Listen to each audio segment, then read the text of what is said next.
If your home is dated or it feels tired and you just don't have room in your budget to do that remodel that you've always wanted, you may feel super discouraged, and I totally get it.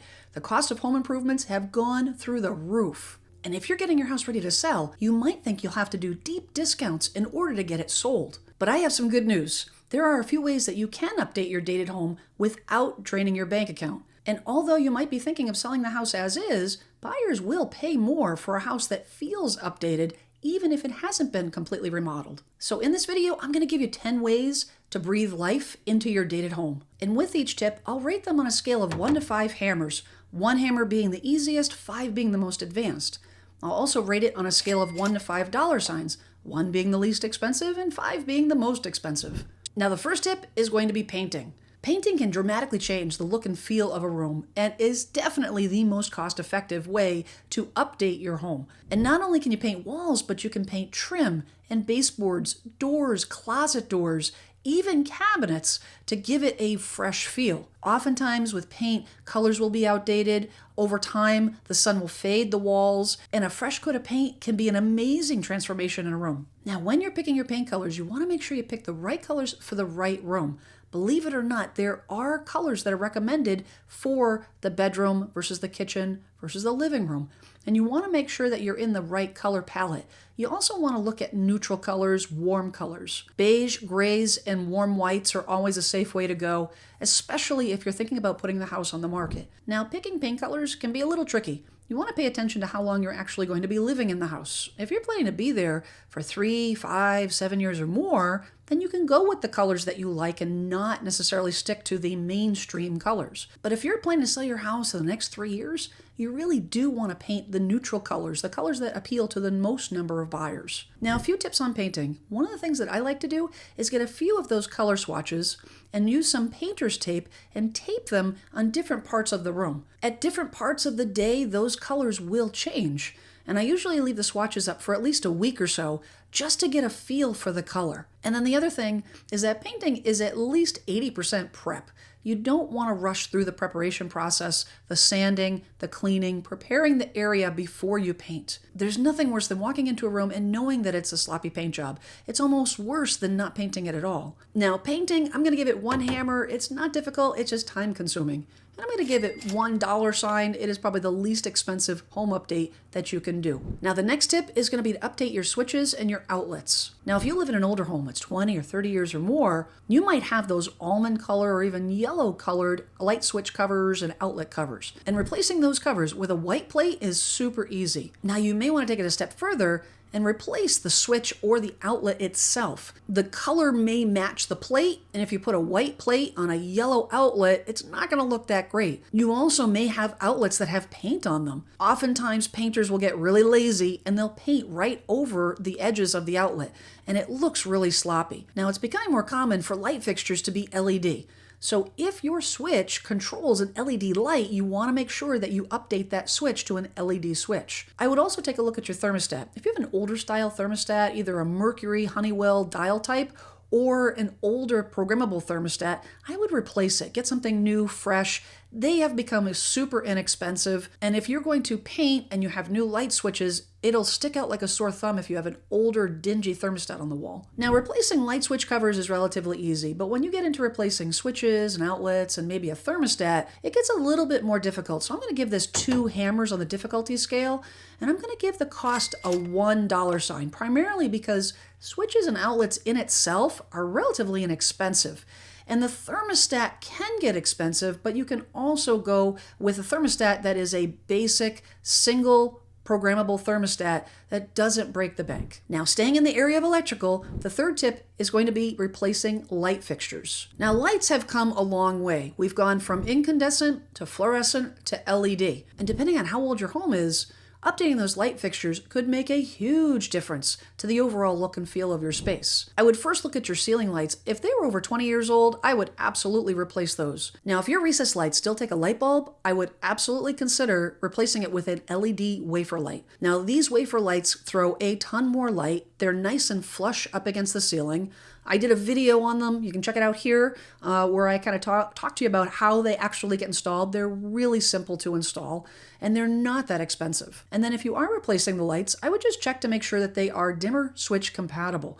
The LED wafer lights, you definitely want a dimmer switch. If you have an existing dimmer switch, you're going to want to replace that with an LED compatible dimmer switch. Sometimes with the LEDs, you do get a disconnect. There can be interference where they'll flicker, and usually it's because you're combining a non-LED switch with an LED light or vice versa. So you just want to make sure that those two are compatible. Now with light fixtures on a difficulty scale, I'm going to give it 2 hammers.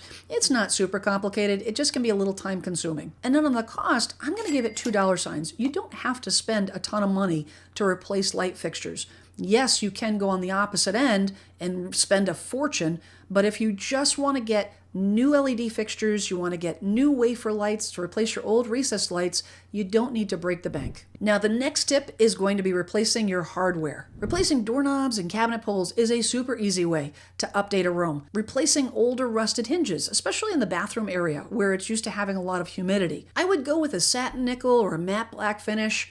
And in the kitchen, you could go a step further and get something a little bit more custom. Now for this project, I would give it 2 hammers. It's a little bit more involved when you're talking about replacing doorknobs, and I'm going to give it $2 signs. Replacing all the doorknobs, depending on how much money you want to spend, can get a little bit pricey. The kitchen cabinet pulls can get very expensive if you're getting into something that's super custom. But if you're looking to put your house on the market in the next couple of years, I'd probably lean away from that anyways and go with something a little bit more traditional. Now, as you're going through all of these updates, you might have questions on which ones you should do and which ones you shouldn't do. And oftentimes leaning on your local real estate agent to know what exactly the buyers are looking for in your local market is extremely helpful. Now, I've been in the business since 1996 and I have built relationships with great agents all over the country. If you need an agent in your local area, simply fill out the form. The link is in the description below. Fill out that form, give me all your information. There'll be a link for you to schedule a time that we can have a quick chat on the phone so I can find out what's the most important thing to you and then match you with the right agent that will take great care of you. Now, the next thing that you want to take a look at is your window treatments. The first thing you want to do is remove all your heavy window treatments and replace it with something sheer or something light. Now, if you have any older blinds or shades, you'll want to either remove those completely or replace them. If you're going to be in the house for a while, you may want to replace them with something similar or maybe even an upgrade. But if you're putting the house on the market, you want to look at either a direct replacement or maybe just not replacing it at all. Now, I'd give this 1 hammer on the difficulty scale and I'd give it $1 sign on the cost scale, especially if you're not going to be installing super customized window treatments. Now, the next tip is all about flooring. Now, if you have an older home that has hardwood floors under the carpet, you absolutely want to pull that carpet up and then take a look at the condition of the hardwood underneath. Oftentimes, that hardwood has been covered for a long time and is in really, really good condition. Now, if you like carpet, you can always do area rugs over the hardwood, but hardwood floors is a huge draw for home buyers. Now, if you don't have hardwood floor under your carpet and your carpet's in really rough shape, your engineered hardwood, your pergo flooring is in really rough shape, you really do want to price out replacement. There are a lot of options on flooring, and I did a video on this just recently, and you can find flooring that doesn't break the bank, but absolutely will transform a room. Now, on the difficulty scale, I'm going to give this 3 hammers. Pulling up old flooring is a lot of work. Putting it down is very time consuming.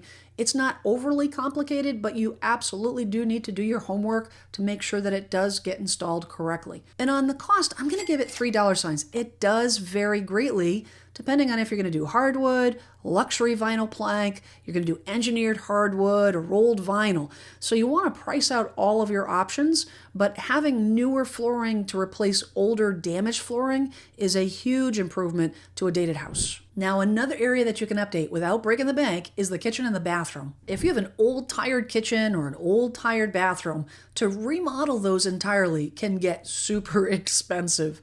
But there are a couple of things that you can do that will be the next best thing.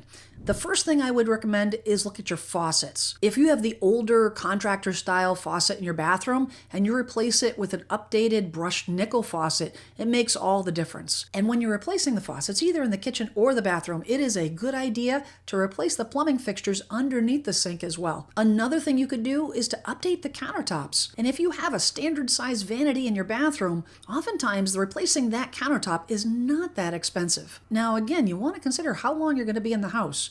If you're going to be there for 5, 7, or 10 years or more, then you may want to spend a little bit more on your countertops. But if you're planning to sell in the next 3 years, I would definitely shop around, go to the big box stores, find out what's on sale. Oftentimes they have very popular choices that are on sale, and that's what you want to appeal to the most number of buyers. And then the other thing that you can do to really brighten up a kitchen or a bathroom is if you have wood cabinets, you can paint them. Now, again, like I mentioned earlier with painting, 80% of your time should be spent on the prep. So you want to make sure that you take the doors off, you take the hardware off, you sand it properly, you prep it properly, and choose a color that's not overly personalized. Now, in the difficulty scale on these projects, I would give it 3 hammers. It's a little bit more complicated depending on the type of faucet, depending on if you're going to be repainting the cabinets. And on the cost, I give it $2 signs, especially if you can find a deal on a countertop. Now, another area that you want to look at is if you have any older style built-ins or an older style mantle. Now, on the built-ins, if you have older style built-ins, they don't have a whole lot of character. They're not really well built, you may want to consider just removing them entirely. It will open up the space. But if the built-ins are constructed well, they're sturdy, they have character, they have a lot of detailed molding, I would recommend painting them. Painting the built-ins or painting the mantle can absolutely brighten up the area. The one thing that you'll want to look out for is if there is a coat of polyurethane on that wood, you really want to make sure you sand it well. Otherwise, you'll have issues with the paint adhering properly, and it could peel over time. And then on the mantle, you might want to consider replacing it entirely. You can buy fully assembled mantle kits that just require removing the old and attaching the new to the wall. So it's something that I would look into. Now on these projects, this is definitely a 1-hammer job, and the cost, depending on if you replace the mantle or not, I would give it a $1 sign. The next tip is to improve your front door and your curb appeal. Now, I did a video about this recently and went in depth on several tips that can improve your curb appeal. Painting your front door, if it hasn't had a coat of paint in several years, can absolutely make a difference, replacing the front door hardware, but also adding some potted plants, mulching your front beds, weeding your front beds, cleaning up that front of that house, absolutely crucial and will make a huge difference. Now on the difficulty scale, I'm going to give this 1 hammer.